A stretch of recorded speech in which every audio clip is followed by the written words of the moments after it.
G'day Gooners and welcome back to our post-match pod. We went to the Stadium of Light. Arsenal played against Sunderland. It was a 2-2 draw. Our first time actually podcasting without 3 points on the board. So I'm sure there's a little bit of emotional attachment or component that we can talk about. It was a 4:30 a.m. kickoff for us. Obviously, as always, I'm here with Cal. Cal, my friend, how are you feeling after, I guess, the kickoff time? Maybe go through your morning routine. Did you sleep first and then watch? Did you stay up doing all-nighter? And also just your general thoughts and feelings of the game itself. First of all, I'm disappointed, of course. It's not the result we wanted, not the result we expected. We knew it was going to be a hard game, but I thought with the run that we've had recently, we had to get the job done. 4:30, I actually slept kind of late, just like you did around midnight, but I felt okay. I mean, I was excited for this game, so that always helps for getting up. But as soon as the game ended, I was like so tired. I've spoke about it before, but it's so weird. Something about Arsenal when we play early in the morning. If we win, I'm energetic, awake. If we drop points or lose, which it felt like that was a loss today, then Yeah. I'm completely lethargic the next day. So, how was your Yeah. night and morning? Yeah, well, I had quite a late night. I was playing FIFA with some of my friends until the early hours of the morning. We have a rule that you can't actually go to sleep until you lose a game, and we just kept winning. So yeah, I didn't really get that much sleep in between FIFA and Arsenal starting. So I'm very, very tired. And then this morning, I was up helping my girlfriend sort of get herself ready for work. She's been working tirelessly at the moment. So just making sure that she has breakfast and stuff like that. So I've done a little bit of sleeping this afternoon to make up for it. But yeah, no, definitely the feeling of winning and carrying on your day is a lot easier than when you don't win. Um, yeah, very, very frustrating day at the office, I thought. Um, on the balance of things, maybe we did enough to win it, but you could easily say that David Raya kept us in it at some points during the game as well. I think a really important starting point for me is, and something that I think Arsenal have actually done quite well of the last maybe year or so, is not just playing the fixture, but also playing the occasion. Sometimes in these fixtures, you go to really hostile grounds. At the top of my head, I'm thinking St James's Park and Yep. Anfield are the two that really stand out to me. And before the game, I knew it would be a tricky one because like the Stadium of Light is that exact thing. I mean, obviously, Newcastle, Sunderland, very close. They're rivals themselves. The fans are always up for it. They're always a bit mental, always a bit crazy. And the stakes were high. They've had good results against the bigger teams. Obviously, they beat Chelsea, they drew with Everton. So yeah, they've had a great start to the league. So, and I think we will break down the first half, but what I will say summed up to me the first half and us not getting that quite right was our superpower is our ability to score goals from set pieces. We get one corner in that first half and we take it short. And and that to me summed up the whole first half performance. And we can get into how tepid and frustrating it was. But the fact that I actually heard, like visibly heard, the Sunderland crowd groan as soon as we got the corner. For them then to play a short corner, I just did not understand it. Like at that point, you build up the tension. Like that's why with our throwings, especially, but also our corners, we take a while to take them. Like they get set to raise tension of the ground, to raise the groans of the supporters, and then really and also to try and catch the team we're playing against off guard. And for us to play a short corner there, I just thought it was them just not playing the situation right at all. And the first half, I think, reflected that. What did you think of the whole first half? We can maybe break it down now. Yeah, exactly right. Just on that corner as well, I was absolutely baffled by it. I mean, I can't believe we didn't just lob it in. I mean, to apply the Yeah, pressure that early in the first half. I mean, I don't mind a short corner if we're like 8 corners deep and it's not working and Sunderland have got us figured out, but I can't believe that with how prominent our set pieces have been, especially corners have been this season, to not try and go for it. We've got Gabriel, Saliba, all these players in the box just waiting there. We didn't even use them, but I think as you said, it did sum up our first half. We were quite slow. I feel like we were a bit too rigid in the way we were playing. Um, yeah, it just wasn't fluid enough for me. We did have like Calafiori was playing quite high, but I'm not sure if that completely helped us though, especially in that first half because there wasn't really many passing lanes. We weren't really being able to get break the lines, get through. Yeah, it Yeah. really was just disappointing. Well, I'll give myself a little bit of credit and say that Sunderland set up it in exactly the way that I thought they would. It was Yeah. a 5-4-1. Even I got the personnel right, which is crazy because I don't usually do that with Arsenal. So it was a nice surprise. Well, a nice surprise to see that the prep that we saw. And I think that when it came to the way that Sunderland were always going to set up, they were always going to be in an aggressive mid block and then a low block after the first 10 minutes. They came at us the first 10 minutes and we looked under pressure. Like straight away, we looked under pressure. The crowd were crazy, as I've mentioned. Once we sort of settled into the game, we'll get it on screen now. But the way that I thought the first half went was like this. I think that they were sitting with obviously the bank of five, Siddiqui and Xhaka sort of in front, with Enzo Lefebvre and Traore to the side of them, and what's his name, Isidore. Isidore as a striker. Now they were doing their best to block the center of the pitch, and they were very successful in that. And it's a criticism that I have of Arteta. There was, have you ever heard the term like the horseshoe? The horseshoe, Ah, like I've heard of that. it's like every time that we're trying to break down a low block, we have a sort of a horseshoe formation. So we sort of try and go round one side, and when that doesn't work, we just come right back Oh around the other yeah, side. yeah, yeah. So we don't really try and penetrate centrally unless Mm, Odegaard's on the pitch. And we'll talk individuals. I'm sure at some point we'll do player ratings, of course.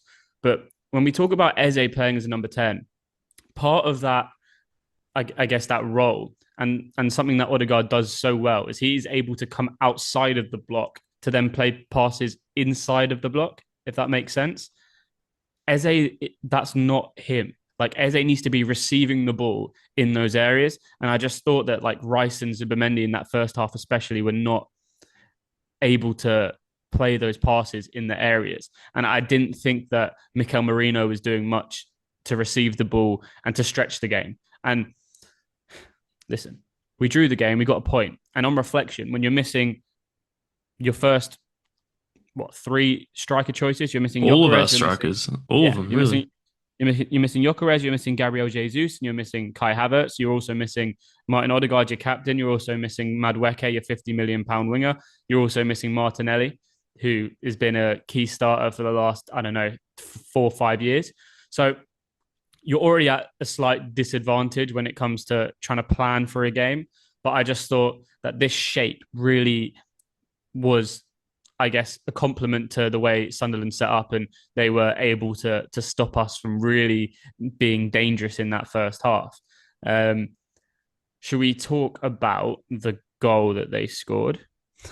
The Yeah, first I goal. mean, I know what we're both in agreement with this one, but it just wasn't a foul. Like, let's be real with that. I mean, when I first saw it, I thought like, oh, I can see why maybe the ref gave it, but on upon the replay, and the ref was standing right there, it was never a foul, man. Zubimendi got the ball completely. Got the ball so clearly, and I thought more generally speaking, I didn't think the ref had a great game today. Um, I always want to take like responsibility for when we don't win games, and I don't want to blame external factors like injuries, although it's unprecedented to have 7 attackers not available and the referee, for example. But I thought he had a poor game today. He didn't manage the game well. After 70 minutes, the ball was only in play for 39. Yeah, That that's just ridiculous. told it was such a stop-start game, so difficult to sort of generate any flow and any momentum in that game. So it was always going to be um, set pieces and um, moments of individual brilliance that would win or lose or draw the game. And it came from obviously a free kick that just wasn't a free kick, and the long ball came from I think the keeper, and I just think Declan Rice maybe switched off for a quick sec Mm, and enabled Ballard to sort of get himself in. He finished really well, to be fair. No complaints when it comes to like David Raya having to save that. I thought it was no. just a good goal, and they go 1-0 up after about 35 minutes. Now, on that, I want to sort of pause there and just do a more general overview of how the game went, because I know we didn't quite do that at the beginning of the pod, but it's my fault. And you can see on screen now the statistics from the game. So I'll read out a few of the stats. Sunderland had an XG of 0.9. Ours was 2.0. We had 17 shots to their 6. They had 2 shots on target, obviously scoring 2 goals, and we had 7 shots on target. 13 of our shots were from open play, whereas 4 of theirs was from open play. Possession stats, they had 35.2. We had 64.8. And the field tilt was very heavily in our favor of 75.8. Is that 8? Yeah, 0.8%. With their 24.2, and the rest of the statistics you can see there on the screen.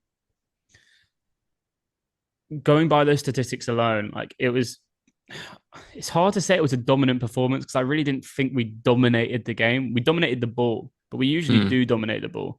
It's just having the real cutting edge and the incisiveness of passes to really like stamp your authority on a game. And I felt like in the first half, we just didn't do that at all. And we probably deserved to go into the halftime break 1-0 down. Yeah, I think it's a bit of a reality check for us as well. I mean, they looked a little bit tired today, I want to say. I mean, Yeah. they've been playing a lot, and there's also a lot of pressure. I'm actually kind of glad in a way, in a weird sort of way, that the clean sheet record is gone, because I feel like that was kind of giving us some unnecessary extra pressure. Because I mean, yeah, clean sheets are great, but at the end of the day, 3 points is actually what's more important. So I think that definitely might have hindered us today. But as you said, it just wasn't fluid enough, really. It was just too slow. I think I saw a lot of criticism when I was reading, as you do at halftime when you're 1-0 down, you're reading all the comments, and it's just saying that it was just too rigid, too backwards, sideways passes. But I'm interested to hear your thoughts on the second half, especially because I think we actually switched it up a bit. I think we're a lot more fluid in that second half. So very 100%. interested to see what you have to say about that. I mean, also, we can't forget that we did have quite a big chance just before the halftime whistle. Obviously, I think cross came in from Calafiori. Saka sort of headed it down to Saliba, who just didn't connect with the ball properly, and it just went over. And anyone else in that position, probably bags it. It's just unfortunate one of our centre backs was there. Well, you just got to hit the target. I mean, it's Dan Ballard, who's their centre back, who puts the ball in the top corner. So you just, I just think that from Saliba's point of view, he'd be expecting a little bit more from himself. Yeah. But yeah, you're absolutely right. We did change quite drastically in the second half. Sunderland were trying to do the same thing. They were trying to block that central area, but we were far more expansive. The first big thing that I noticed was the speed that we were playing at. I mean, it was even off the ball. I think the first, I don't know, after 47 minutes, so 2 minutes after halftime, Marino wins the ball up high by pressing. I think it was Mukiele or Getruda, one of their centre backs, was sort of quite loose on the ball, and that led to when Zubimendi sort of span and shot with his left foot. Do you remember that? Was that the volley that hit the bar? Was that? No, Marino won the ball, and we sort of circled the ball around. And I think the keeper just sort of it was quite a tame effort with his left foot, but he did a nice little turn. And that really was the start of our second half. And I thought we sort of played very, very well in that second half. So maybe one of the best second half performances I've seen. I've watched it back a second time now, and we really did sort of dominate every aspect of the game, especially for the first, 35 minutes of that second half. You saw that Timber was so much higher. Calafiori was playing that inside channel, and he kept on looking for that underlapping run between the wing back and the outside centre back. And sometimes Trossard was maybe holding on to the ball slightly too long and wasn't able to find him. I think the first big chance that we generated was actually in that space, so between the wing back and the left centre back, and it was Saka that came over. So the ball sort of had, I think Trossard was on the ball. He played the ball into Zubimendi. He first time found Saka running in between those lines, and he took a shot across goal with his left foot that he should have hit on target. But we were a lot better. The speed that we were playing at, it was just, I thought that we were going to get back in the game. Whereas after half time, I was like quite I was thinking negatively. I didn't see any evidence for us to really, I don't know, put pressure on Sunderland. But Yeah. clearly Arteta got hold of them at half time, and they came out fighting for Yeah. sure. I was really happy with that second half performance, besides the end, because again, I'm quite a negative thinker when it comes to Arsenal. I always overthink about it. If the first half Yeah, goes poorly, I'm always thinking like, oh well, it's just going to be another 45 of this, and maybe we hopefully get lucky with a corner or something like that. But I mean, credit to them. They played really well, like really well. Some of Declan Rice, exceptional. I actually gonna have to disagree with your Trossard point about he was sort of a bit slow. I actually think he was one of our most incisive players today. He took his time on the ball, but I loved those passes. Some of those passes that he was doing through the half spaces back into the middle opened yeah. up so many chances for us. And obviously we'll get on to his goal, but we were literally mentioning last pod that Trossard is one of our most underrated players this season so far. And I think he was probably one of our better ones today. I don't know if you agree or not, but No, I do agree. I do agree. And maybe I should change my analysis to it was just at the start of that second half and maybe for the yeah, first half. But he sort of definitely grew into the game. yeah, He always tries that ball through the legs, and it actually worked. And yeah, I think Zubimendi got on the end of it, and that sort of missed very narrowly. So that was also another good chance. I think that was what 57 minutes in, so nearly 60 minutes in, yeah, and that was after that. Sorry, that was after the goal. So yeah, 53 minutes. Obviously, the Sunderland were trying to play out. Lefay sort of gets himself on the ball, and as a midfielder myself, like is he will tell you he'll be the first. His body shape was all right. He was facing his own goal, and when you're facing your own goal and you haven't checked your shoulder before, you have to play off one or two touches because you yeah. don't know what's behind you. And he just didn't see Declan Rice behind you. And when Declan Rice is in that mood and He's he's gonna win behind you and it. he's going to win the ball almost every time. And he did, and he's done it many times before. I remember us scoring maybe against City at the Emirates, against Chelsea, I believe as well. That he's able to press high and win that ball. And the ball sort of ricocheted to Eze, who played Marino. Marino played Saka. Saka with a great finish off his right foot in the near post, and we're back in the game. And then from then, it really did look like we were just going to score again. We just looked threatening.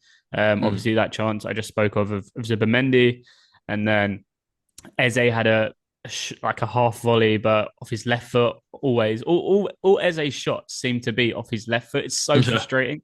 You just think if that ball falls to his right foot, he's gonna he's gonna score so many goals. And I think again, I say it every single pod. When he starts playing on the left hand side and he's able to cut in on his right foot, he's going to look far more dangerous than he does mm. in more central areas. I feel like because of Declan Rice's more natural, I don't know, ability to play on the left side of the midfield, he sort of ventures more to the right, and that right side does not suit his Yeah, passing angles and his shooting angles, and he wants to combine with Saka, which is great. But when it comes to isolated incidents where he can really shoot and test the keeper, all of them come on his left foot. It's ridiculous. yeah. Um, And again, I just want to mention again, it just shows how much we miss Martin Odegaard. yeah, That I was saying all game, like, oh, this game is crying out for an Odegaard yeah. incisive pass, just little dink into the box, or just, you know what I mean? Those balls that he But does, we really yeah, needed yeah, that. it Yeah, really reminded me of the Newcastle game actually. And yeah, obviously, when Martin Odegaard came on during that Newcastle game, the whole change that game. landscape of the game changed. Right? Yeah, He was able to play passes more centrally. That disguise pass to Lewis Skelly was just ridiculous. And yeah, the game did miss that, but credit to the boys because they forced a situation even without him. I remember like yeah, Saka after I don't know nearly 70 minutes, Saka crosses the ball in, keeper punches the ball, comes to Zubimendi who volleys it and a off the half volleys bar. it off the bar, and you're thinking, are like is it going to happen? But it has to happen. Yeah. That's Um, why I was so happy with that first goal that we got, because it was kind yeah, of gifted to us on a plate. But I swear there's been so many times when that's happened to us in previous seasons, and we just don't have that killer instinct to just smash teams like that, just take the advantage. City do it all the 100%. time. If you give City one chance, they take it straight away. So I was actually so happy that, because I was saying during the game when we got the goal, I was like, I mean, we do deserve it. Now we just got to push on from that. They've given us a lifeline here. Let's just keep going now.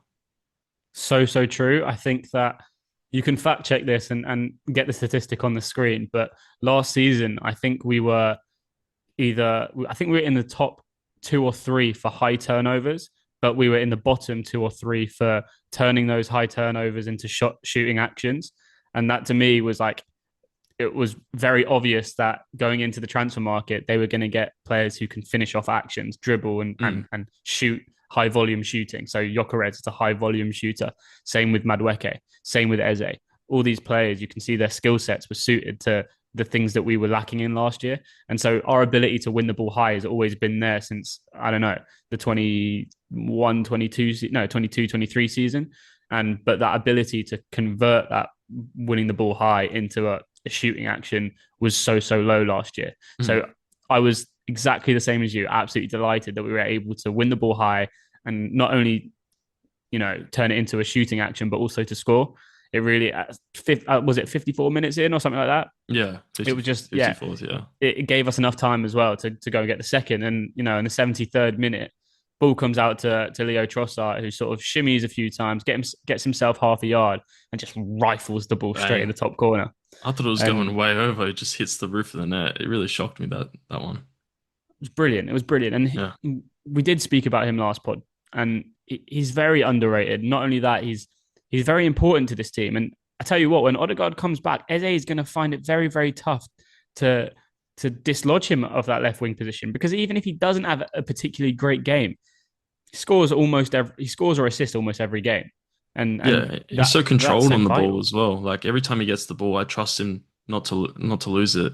I love those a little bit off topic, but I love those fake shots that he does. He completely just sells the defender every time. So, but it would definitely be interesting. I honestly think I would not be against. It is a little bit out there, but I would not be against Eze and Trossard just interchanging positions. We've seen Trossard play in that position before. He can do it. True. I think if it's not always going our way, why not just try it? Yeah, no, for sure. I think that obviously the international break is coming, and we can touch on what that means for this Arsenal squad. But we're going to get a few players back from injury, and our squad's going to look bigger and it's going to look better. Training sessions are going to be more intense, and I think it's exactly what this squad needs. And like huge credit to them for getting to this point, and getting to this point and having the win record and the goals conceded record that we've had over this time with the amount of injuries that we've had. I mean, a certain Tottenham Hotspur last season complained so much about their injuries and ended up just above the relegation zone. So it's a real testament to the work that goes on behind the scenes of making sure that we're still really, really competitive no matter what. I mean, Mikel Merino was our striker today. He was our striker in the Champions League semi-final.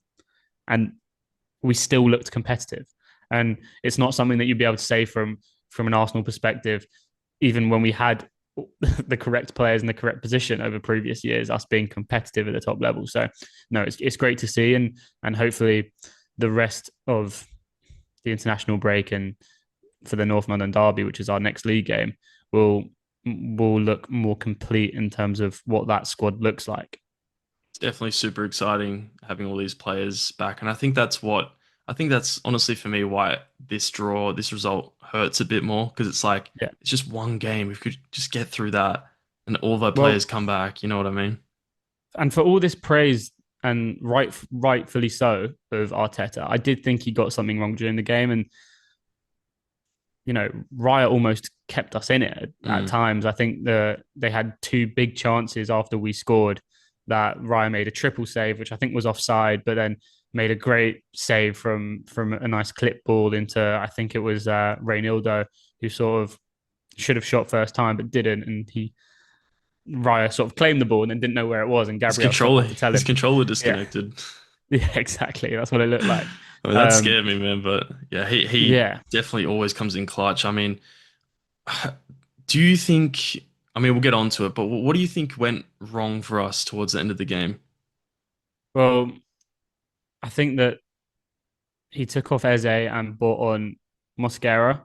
And I think that by doing that, you're just going to increase the amount of pressure that your team is by going 5 at the back. Increase the pressure that your team is under.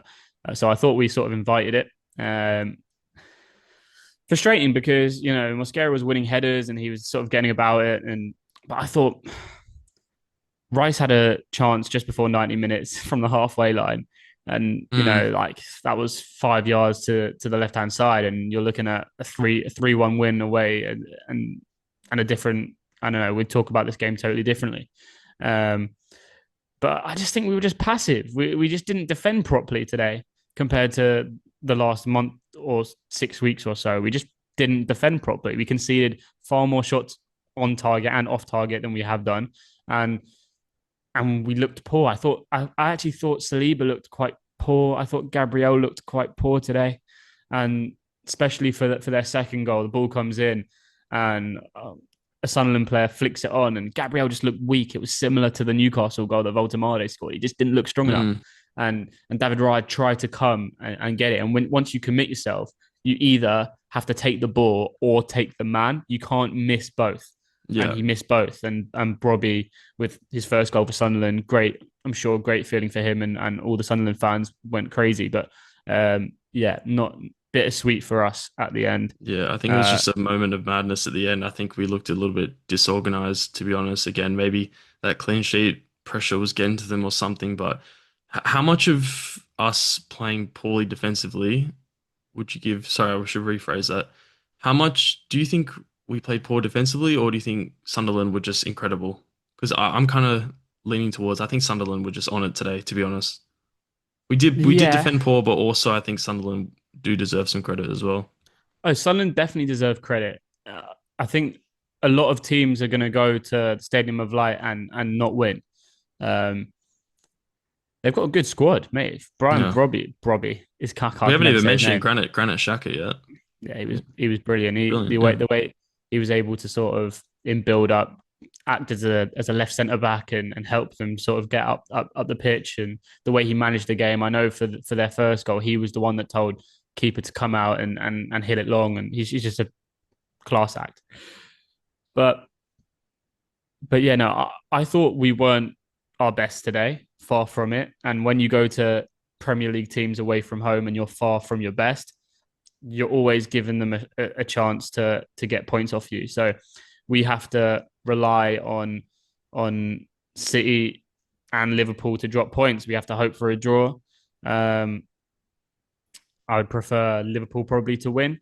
Yeah. We're currently, is it 8 points clear Quickly, of City, and I want to say 9 points clear of Liverpool, but I could I be wrong believe there. so. Yeah.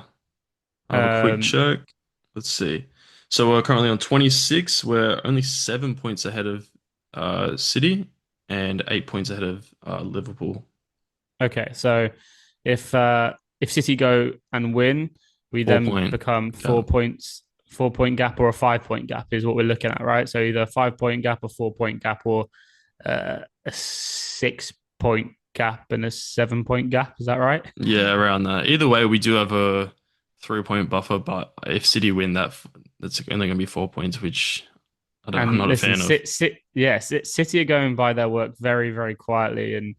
And I saw a video. It was Pep Guardiola's 1,000th game in charge of as a manager, and all these ex managers and current managers are saying congratulations. And I can't. It might have been Warnock. He was saying, "I love how you're going about your work this year, just nice and quiet, no pressure," and that scares me a little bit. If I'm honest Mm, with you, yeah. it does scare me. Um, but we need to bounce back. We need to reflect. I'm sure they'll do their due diligence with the result and the performance and the things that went wrong and the things they can do better. They'll focus the next couple of weeks getting our players nice and ready for the North London derby, and I'm sure we'll have a big podcast for Exciting. that one. I'm going to try and get one of my Aussie Spurs fan friends on the pod for that one. Oh, perfect. Let's do it. Yeah, yeah. How are you feeling about sort of the international break, and maybe we can touch on Lewis Skelly not getting picked for England and Yeah, I mean, international break is always, I feel like a little bit more boring when you're down in Australia because, soccer, I love watching the Socceroos, don't get me wrong, but it's not as exciting when they're just friendly matches. You know what I mean? Like it's always good to see young players coming through. But yeah, I always seem to keep up with England for some reason. Like, don't get me wrong, like I know you're gonna hate me, George, but I always find it funny when England just get knocked out of tournaments. It's just Yeah, it's always been all funny right. Everyone funny for me. does. But You know but what's funny is like everyone has that opinion about England if they're not English, and it's exactly the yeah. same of what non-Arsenal fans think about Yeah, I know. Arsenal. I kind of understand it, but also in a way, I also love the England squad because so many of the Arsenal players are in it. Like Yeah. obviously in the Euros, when Saka missed the penalty, I don't want him to miss the penalty. I want you guys to win that, you know. So it is unfortunate. Lewis Skelly not being in the England team. I mean, it makes sense. Not much game time. I do think he deserves it, but then again, are these friendlies that England are playing, or they qualifiers for anything? I have no idea. I have absolutely no idea. Honestly, I don't have that much interest in them. It's Oh, okay. Well, when either when way, talk yeah, when sorry. tournaments when tournaments come about, I'm very interested and obviously follow it religiously. But these when you're English and you're an England fan, you always know that England will qualify. So you're Yeah, never really worried about if a game's a friendly or because usually you're playing like a San they Marino. are World Cup qualifiers, Oh, there but you go. you guys have already qualified. So playing against who was it? Serbia and Albania. There you go. I didn't know that until There now. you go. So So yeah, listen, I'll yeah, probably watch, but it's sad that Lewis Skelly's not got picked because I yeah. actually think for England he's been brilliant, and whenever he's played for Arsenal, he's been class. And he's young, he's 19 years old, and he will get. I'll be very surprised if he doesn't go to the tournament in the summer. That's why I'm saying I wouldn't be too worried because I mean you guys have already qualified, so I'm sure Tuchel's probably just testing out new players, just seeing maybe what works for his system. So I wouldn't be too worried, to be honest. I think Lewis Skelly's quality. I think he probably. It's hard to say because we have to see how the season goes. If we Yeah. if we go deep in all the cup competitions, Champions League, Carabao Cup, FA Cup, and Lewis Skelly is our main left back, then I have no doubt that he'll make that England squad. I mean, I'm trying to think who else plays left back for England. For England, sorry, Luke Shaw's Um, kind of washed now. yeah, it's O'Reilly who's got in this time for Oh, okay, yeah, Man City. There's Tino Livramento who's right-footed but can play left back, yep. and what's his name, the Newcastle left back. Dan Burn. No, well, yes, Dan Burn, but not him. The one who was previously of Chelsea. I don't know why his name is Oh, Lewis escaped Hall. my Lewis Hall. Yep. Yeah, yeah. So they're his competition. But honestly, if you ask me now, Lewis Skelly starts for England for me. But that's just my opinion. All right, player ratings. Let's do it. David Raya. What do you reckon?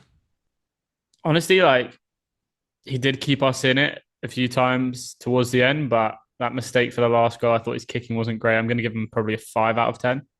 Yeah, I'll probably give him 5.5. I'm leaning more towards like a 5.5, maybe 6, just solely because some of those saves he did were huge. But I do think he should have done better with the last goal. So knock him down for that a little bit. Urian Timber, not his greatest game.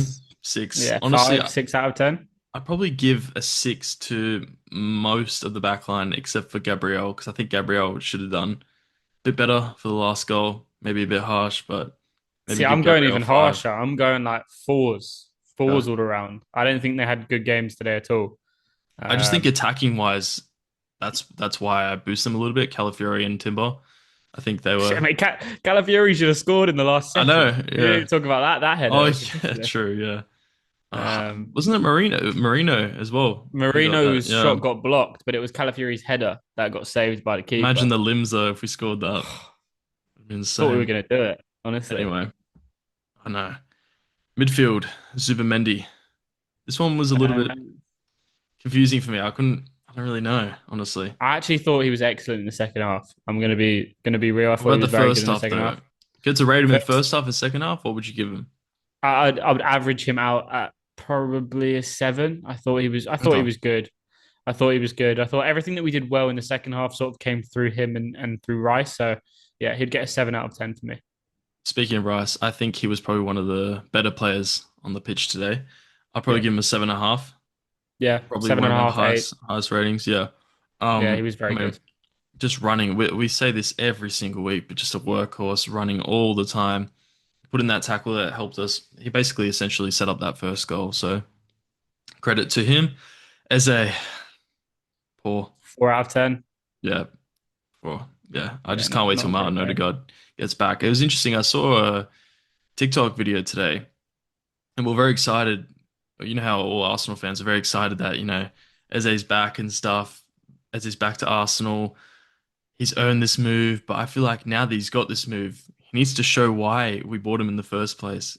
Those magic moments. We haven't seen much of it. We've seen glimpses, but I'm sure it'll come with time. Maybe that's harsh, but I've got Yeah, hopes for him. as I said with Eze, I think we'll see the best of him coming off the left hand side. I just think that the way that Arsenal face teams is so drastically different to the way Crystal Palace Yeah. faced teams in the way that the low blocks that Arsenal faced compared to the open spaces that he had at Palace. And also, like we have to remember at Palace, they played like a 3-4-3, and he was in like a front three. He was playing Mm. as like a sort of inside left number 10.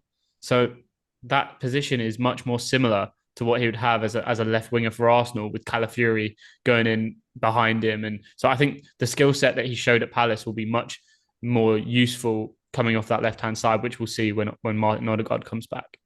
I mean, it's definitely exciting either way. But yeah, 100%. Yeah. I know we already mentioned it, but it'll be hard for him to get into that position because of Trossard, Martinelli It'll as be all well. right. But it'll be interesting. We've got depth, we've got a lot of games, so we'll definitely get some minutes there anyway. But speaking of Trossard on that left hand side, man of the eight match for out of me. 10. Yeah, Yeah, eight. 8 out of 10. Really good performance from him. Yeah, Moments win you matches, and obviously we didn't get 3 points today, but that was a moment worth 3 points in my opinion. Like I mean, what a deserved good, three just points. what a goal. Clean I do think if I'm being incredibly harsh, I think Marino should have passed this to Trossard for the first goal. He had way more space on that side compared to Saka. That's just me, but who cares? I mean, we got the goal anyway. So, Exactly. and speaking of Saka, I actually thought Saka had a good game today. yeah, he was one of I the only thought ones that was Rain actually trying to get the ball into the box, like actually yeah, doing I things, thought our wingers kept us really in the game today. Reynaldo should have got booked far earlier than he actually got Yeah, booked. The amount of time he just doesn't get protected by refs, Saka. yeah. The amount of times like fullbacks literally hang off him and they're like pulling at him and he just doesn't go down. He's so strong. Yeah, and I tell you what's really interesting today, and we didn't really analyze it during the game, and it sort of goes hand in hand with Mikel Merino's performance. But how many times this season have we talked about the fact that Saka hasn't been doubled up on? Today was the first time, really, that you can Mm, say this whole season that he's been doubled and trebled yeah, up true. on. Yeah. And I think that's a big reason is because Gyökeres is not there to occupy the centre halves. I think Um, Gyökeres is so underrated in that aspect as well. I feel like yeah, probably one of his key aspects of his game that rival fans just don't realize. They just look at GA and they don't understand how much Gyökeres actually provides to this team. I think if we have Gyökeres today, we win this game comfortably as quite well. possibly, Yeah. quite possibly. But going back to Saka, probably 7 out of 10 would be an appropriate score for him. Would you knock Seven and a down half, maybe. is that including the short corner knockdown or No, no, it's not his fault. It was a group yeah, decision. true. You know what I mean? So, Yeah. yeah, Mikel Marino, obviously 4 out of 10, three yeah, out of 10. I thought he was poor today. got the Um, assist. he did get the assist. He did get the assist, but I just thought his general link up play was poor. Again, he dropped into quite a few midfield positions today. He's just so slow to turn, and like it's Yeah. something that I can't look past. Like being a midfielder myself, like it's the one thing that I probably hyper focus on is a midfielder's ability to take the ball on the half turn. And he looks like he's turning like Mertesacker used to turn. Like it takes him such a long time to sort of go around. And I actually think it's by design. Like I'm not sure. I think that he's trying to just like be calm on the ball, and, Like and Busquets. he is calm. Yeah, but it's just not the same thing. And Yeah. you know, yeah, he didn't have a good game today as our number 9, and that happened. And our substitutes, we only had one sub, right? Mosquera. Mosquera. I don't even remember Mosquera. I mean, he came on when we are trying to see the game out, and we didn't. So, I mean, 5, I guess. But that tells you everything, doesn't it? Like the fact that our attacking substitutions on the bench were Max Dowman, who's 15, and Ethan Wanyeri, who's 18. Like And that Harry tells you how Menounos as well. who's 17. So that Yeah. just tells you the amount of players we are missing in that area of the pitch. So I'm not sure Arteta really had an option. To be honest with you, I probably would have bought Max on just to keep things fresh. Yeah. But I actually was saying that I'd bring Max on after the first half and I'll take Trossard off. So that tells me how much I know about football because But Trossard was bringing on brilliant in the second Dalman though, half. like, because I considered it as well, but then I thought like, who would you even take off though? Like, I'm obviously not halftime, but I mean like around like 70-minute mark before the second goal. Who would you Maybe bring off? maybe Eze, and then Mm, move Trossard more centrally. yeah. Would be and then but the But then whole would you thing put would Saka on the change. left and You have like to it just put. changed the whole Well, dynamic? listen, Yeah. maybe, but I think that Dalman can play off the left quite easily. You know, he's that Yeah. talented. But yes, you're right. You're right. And you know, when you're 2-1 up, you don't really want to bring attacking players on No, necessarily. especially a 15-year-old Um, as well. yeah, exactly, Yeah. exactly. What about Mikel Arteta? What would you rate him today? I mean, first half was poor, but he really did pick it up in that second half. I do think we should have. I think the subs weren't great today, but I mean, he didn't have a lot to work with as well, so it is harsh. I probably have to give him like maybe a 6, 5.5 today. I think. Yeah. Yeah, not a great day in the office for him. Not a great day. But hey ho, we came away with a point, another point on the board. We're still top of the league, and that's not going to change before this international break. Praying for a draw in the City Liverpool game, and yeah, just I guess to all those who've been watching us, have been liking, commenting, subscribing, sharing, we really, really appreciate it. We actually got past the 80,000 view mark this week. So yeah, we're delighted. Keep on doing it on Spotify as well. Rating us 5 stars out of 5. Sharing, liking, all that good stuff. And yeah, just hugely, hugely thankful for all the support. So yeah, that's a wrap from me, Cal. Yeah, I just want to repeat what you said. Thank you guys so much for the support. So many of you guys now just leaving comments. Keep leaving comments as well. Like we love talking to you guys, so keep doing that. Like, subscribe, all the good stuff. Listen on Spotify as well. During this international break, I might do 1 or 2 podcasts. Obviously, there's no game, so a little bit. Maybe we might play do a few quizzes, stuff like that, our fan experiences, things like that, just to get through the break. It's going to be interesting. I'm going to experiment with some content, so I'm definitely looking forward to it. But yeah, when we get back, obviously, huge run of games ahead. We can touch on that probably in the next podcast, actually. Bayern Munich, Spurs, Chelsea, and then obviously the whole fixture list just gets absolutely congested in December. Going to be a busy, busy month, but definitely looking forward to it. Hoping we can get through it. But yeah, thank you guys so much for watching as usual. All that good stuff, like, subscribe, and we'll see you next week. Have a good day, goodness.